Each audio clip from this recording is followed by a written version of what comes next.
ഒത്തിരി ലേറ്റായിട്ടാണ് രമണ മഹർഷിയും ശങ്കരാചാര്യരും എല്ലാം നമ്മുടെ വളരെ അടുത്തുണ്ടായിട്ട് പോലും ലൈഫിൽ ഒത്തിരി ലേറ്റായിട്ട് നമ്മുടെ ലൈഫിലേക്ക് വന്ന രണ്ട് വ്യക്തികളാണ് ഇത്. നേരത്തെ പൊന്നമ്പലം സാറ് പറഞ്ഞ മാതിരി ജേർണി വിത്തിൻ ഇത്രയും ബ്യൂട്ടിഫുൾ ആയത്, ഇത്രയും സ്വീറ്റ് ആയത് ഇറ്റ്സ് ബിക്കോസ് ജേർണി ടുഗെദറാണ്. നമ്മളുടെ എല്ലാവരുടെയും ഒരു പാർട്ടിസിപ്പേഷൻ, ഒരു ഗ്രൂപ്പായിട്ട് ഒരേപോലെ നമ്മൾ ഇൻട്രാക്ട് ചെയ്യാനും ഒരു ഫാമിലിമാരി നമ്മൾ ഇരിക്കാനും പറ്റിയത് വലിയൊരു ഭാഗ്യം. വളരെ ഇൻട്രിക്കേറ്റ് ആയിട്ടുള്ള കോംപ്ലക്സ് ആയിട്ടുള്ള കാര്യങ്ങളെ വളരെ സിമ്പിളായി പറയാന്ന് പറയുന്നത് ചെറിയൊരു കാര്യമല്ല.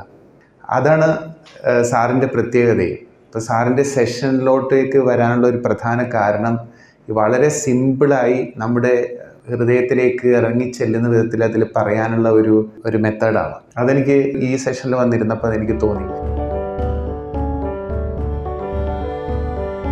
ഈ റിട്രീറ്റ് ഉണ്ട് എന്ന് പറഞ്ഞപ്പം എനിക്ക് അപ്പോഴും തോന്നിയിട്ടില്ല എന്താണ് സത്യത്തിൽ ജേർണി വിതിൻ അറ്റൻഡ് ചെയ്യുമ്പോൾ എനിക്ക് തോന്നിയിട്ടില്ല എന്താണിത് സാർ എന്താണ് പറയാൻ ഉദ്ദേശിക്കുന്നതെന്നൊന്നും. പക്ഷെ അത് കുറച്ച് കഴിഞ്ഞപ്പോഴാണ് എന്താണ് സംഭവം എന്ന് മനസ്സിലായത് എനിക്ക്. അപ്പോഴാണ് മെല്ലെ ഞാൻ ആ ട്രാക്കിലേക്ക് വന്നത്. ഇതിൻ്റെ അപ്പുറത്തേക്കൊരു സത്യമുണ്ട്, അല്ലെങ്കിൽ ഇതൊന്നുമല്ല ഞാൻ തേടിക്കൊണ്ടിരിക്കുന്നത് ഇതല്ല എന്നുള്ളൊരു എന്താ പറയുക ലൈഫ് നമ്മളെ കൊണ്ടുവന്ന് എത്തിച്ച പോലെയാണ് എനിക്ക് തോന്നിയത്. അപ്പോൾ വന്നതിന് ശേഷം ഈ ക്വസ്റ്റ്യൻ എപ്പോഴും ഉണ്ട്. ഇങ്ങനെ ഒരു ഇൻ്റലക്ച്വൽ നോളജായിട്ട് പല വഴിക്കും നമ്മൾ വരുന്നുണ്ട്. പക്ഷേ റിട്രീറ്റിന് വന്നതിന് ശേഷമാണ് കുറച്ച് അധികം സമയം ആ തോട്ടിൽ ഹോൾഡ് ഓൺ ചെയ്തിരിക്കാൻ പറ്റുന്നത്. വലിയൊരു പ്രിപ്പറേഷൻ എനിക്ക് എത്രയോ വർഷങ്ങളായി അന്വേഷിക്കുന്ന ഒരു സ്ഥലം ഇതായിരുന്നു. ഞാൻ ഈ അടുത്ത എൻ്റെ സുഹൃത്തോട് ഞാൻ പറഞ്ഞു, ഞാൻ അന്വേഷിച്ച ഏതാണ്ട് ആ വഴിക്ക് ഞാൻ എത്തിയിട്ടുണ്ട്. ഫസ്റ്റ് ജേർണി വിത്തിൻ കഴിഞ്ഞപ്പോഴാണ് ഇതിൻ്റെയൊക്കെ പല മിസ്സിംഗ് ലിങ്ക്സ് കണക്ട് ചെയ്യാൻ സാധിച്ചത്. ശരിക്കും യഥാർത്ഥമായിട്ട് ഭക്തിമാർഗം തുടരുന്ന ആൾക്കാർക്ക് ഒരു വലിയൊരു പൂർണ്ണത കിട്ടുന്ന ഒരു എക്സ്പീരിയൻസ് ആയിരിക്കും ഈ ഒരു വേദി.